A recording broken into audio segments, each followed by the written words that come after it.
आज मैं एक्सरसाइज 9.1 का क्वेश्चन नंबर 16 बनाने जा रहा हूँ। इसके पहले मैं 15 क्वेश्चन बता दिया हूँ। जो भी आपको दिक्कत है कमेंट कीजिएगा, और मेरा वीडियो अच्छा लगे तो मेरे चैनल को सब्सक्राइब ज़रूर कीजिएगा। देखिए, यहाँ है क्वेश्चन नंबर 16। देखिए, दिया है कि मीनार के आधार से और एक सरल रेखा में 4 मीटर 9 मीटर की दूरी पर स्थित दो बिंदुओं से, तो सबसे पहले तो एक मीनार बनाना है, एक सरल रेखा बनाना है ना। तो आप क्या करें कि एक समकोण त्रिभुज बना दें, इससे आपका दोनों काम हो जाएगा, मीनार भी हो जाएगा, सरल रेखा भी हो जाएगा, और समकोण त्रिभुज तो बनाना ही है। देखिए, ए बी मीनार हो गया और बी मीनार का पाद बिंदु हो गया, आधार हो गया। बोला है कि मीनार के आधार से और एक सरल रेखा में 4 मीटर और 9 मीटर की दूरी पर स्थित दो बिंदुओं से, तो आधार से 4 मीटर की दूरी पर मान लीजिए कि बिंदु सी है, ये दूरी 4 मीटर है, और आधार से ही 9 मीटर की दूरी पर एक बिंदु डी है। आधार से ही नापना है, तो ये माप के नहीं करना है, आपको मान लेना है। दो बिंदु है और इस बिंदु से मीनार के शिखर का उन्नयन कोण, खूब ध्यान देना है, पूरक कोण है। पूरक का मतलब है कि जो दो गो कोण है दोनों मिलकर 90 डिग्री होगा, बात नंबर 1। बात नंबर 2 है कि उन्नयन कोण जिस बिंदु से कहता है वहां से दृष्टि रेखा ऊपर जाएगी तब बनेगा। तो आपको बिंदु सी से और बिंदु डी से उन्नयन कोण बनाना है। तो डी से तो दृष्टि रेखा चली गई है, अब सी से एक बना दीजिए, ये दृष्टि रेखा हो गया। पूरक कोण है, पूरक का मतलब दोनों कोण मिला के आपको 90 डिग्री है, तो आप कितना भी मान सकते हैं, लेकिन दोनों मिला के 90 डिग्री होना चाहिए। तो आप जब एंगल नहीं दिया है कितना कितना है, तो आप एक अल्फा मान लीजिए और एक 90 डिग्री माइनस अल्फा, ये ध्यान रखना है। तो किसी को अल्फा मान सकते हैं, तो मैं सी वाला को अल्फा मान लिया और डी वाला को 90 डिग्री माइनस अल्फा मान लिया। आप चाहो तो डी वाला को अल्फा मान लो, तो सी वाला को 90 डिग्री माइनस अल्फा हो गया। अब आपको बनाना है, तो सबसे पहले पूछा है कि मीनार की ऊंचाई ज्ञात करें। देखिए, मीनार की ऊंचाई ज्ञात करें नहीं पूछा है, मीनार की ऊंचाई सिद्ध करना है कि 6 मीटर है। ज्ञात करने के लिए भी पूछ सकता है ना।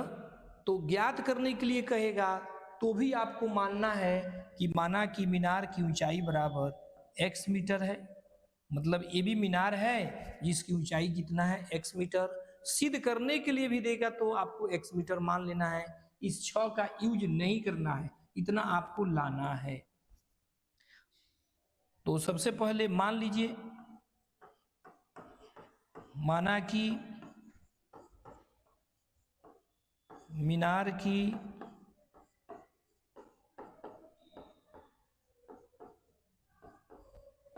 ऊंचाई बराबर 6 metre, x metre, x metre मान लीजिए।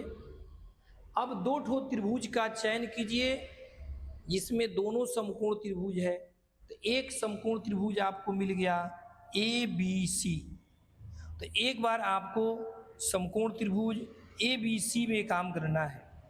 तो ध्यान दीजिए, थीटा के सामने वाले को, एंगल के सामने वाले को हम लोग P बोलते हैं। यहाँ थीटा की जगह पर अल्फा दिया हुआ है, मतलब जो कोण दिया होगा उसके सामने वाले को हम लोग P बोलते हैं। 90 के सामने वाले भुजा को H बोलते हैं, और जो कोण दिया हो उसके आसन भुजा को हम लोग बी मानते हैं। तो हम लोग को क्या है कि एच नहीं निकालना है, हम लोग को पी निकालना है और बी दिया हुआ है।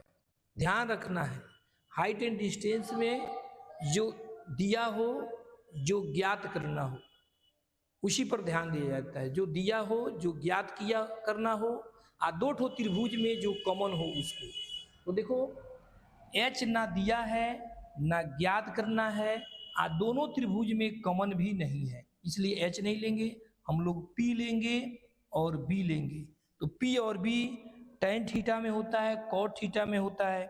मर्जी आपका, मन करे तो पी लीजिए, मन कर तो बी लीजिए, मन करे तो tan थीटा लीजिए, मन करे तो cot थीटा लीजिए, मर्जी आपका है। तो हम ले रहे हैं tan थीटा वाला, चूंकि tan थीटा इजकल टू होता है P बाई बी, इसलिए समकोण त्रिभुज ए बी सी में tan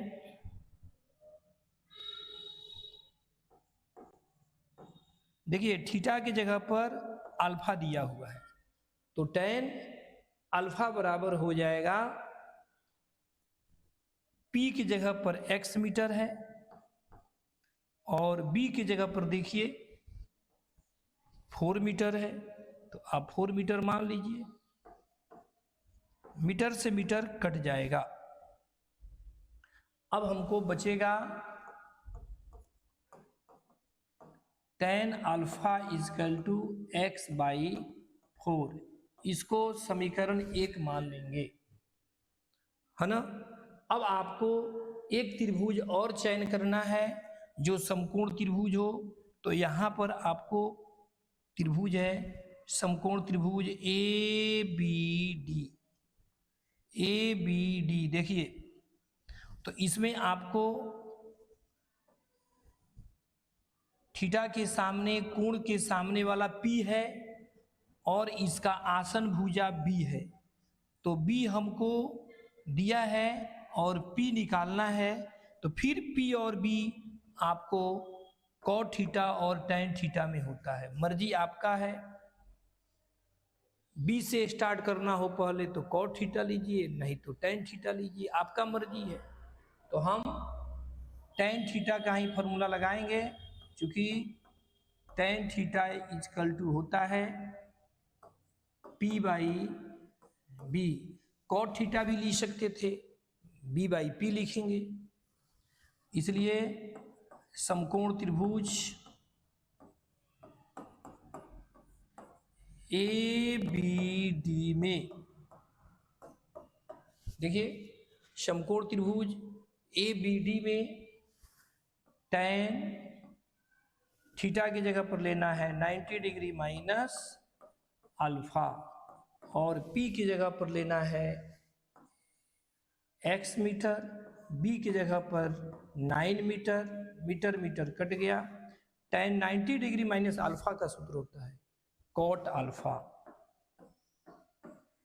तो cot अल्फा इजकल टू हो गया x बाई 9। देखिए ये हो गया समीकरण 2 और इसको मान लेंगे पहले वाले को समीकरण। अब आपको आंसर x का वैल्यू लाना है, तो हमको tan अल्फा और cot अल्फा को भगाना है। तो एक ही तरीका है भगाने का, tan अल्फा से cot अल्फा में गुना करोगे तो 1 होगा। तो समीकरण का नियम है कि 1 और 2 में गुना कर सकते हो, भाग कर सकते हो, घटा सकते हो, जोड़ सकते हो, जिससे आपका मंजिल पूरा हो जाए वो कर सकते हो। तो हम लोग के पास सूत्र है गुना वाला का यूज करने से tan alpha into cot alpha भाग जाएगा, इसलिए समीकरण 1 और 2 में गुना करना पड़ेगा। तो लिखेंगे समीकरण 1 गुना समीकरण 2। फायदा क्या है कि LHS से LHS में गुना करेंगे, tan theta into cot theta, तो थीटा नहीं है, देखिए यहाँ पर अल्फा है तो गलती से थीटा नहीं लिखा जाए, समीकरण 1 में अल्फा है तो यहाँ tan अल्फा लिखना है, समीकरण 2 में कॉट अल्फा है।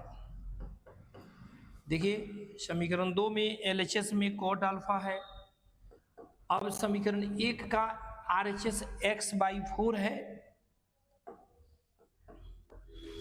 ना, और समीकरण 2 का RHS x/9 है। तो आप इसमें गुना कर दीजिए। देखिए tan alpha into cot alpha 1 होता है, x से x में गुना कीजिएगा x² बाई 36, 4 से 9 में कीजिए 36 हो जाएगा, 36 हो जाएगा।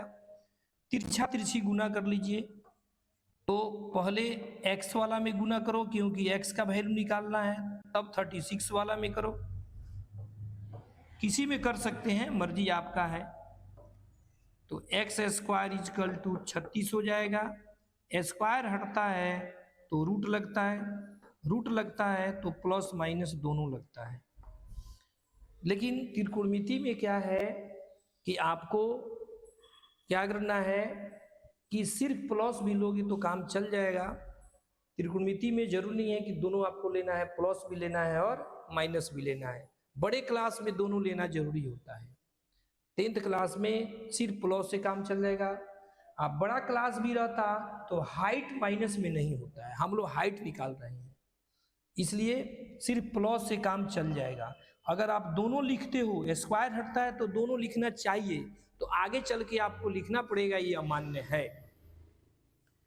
तो मैं नहीं लिख रहा हूँ, x इजकल टू 36 का वर्गमूल 6 हो जाएगा, और x हमने माना है मीनार की ऊंचाई, तो मीनार की ऊंचाई मेरा x आ गया, मीटर पहले से है, अतः मीनार की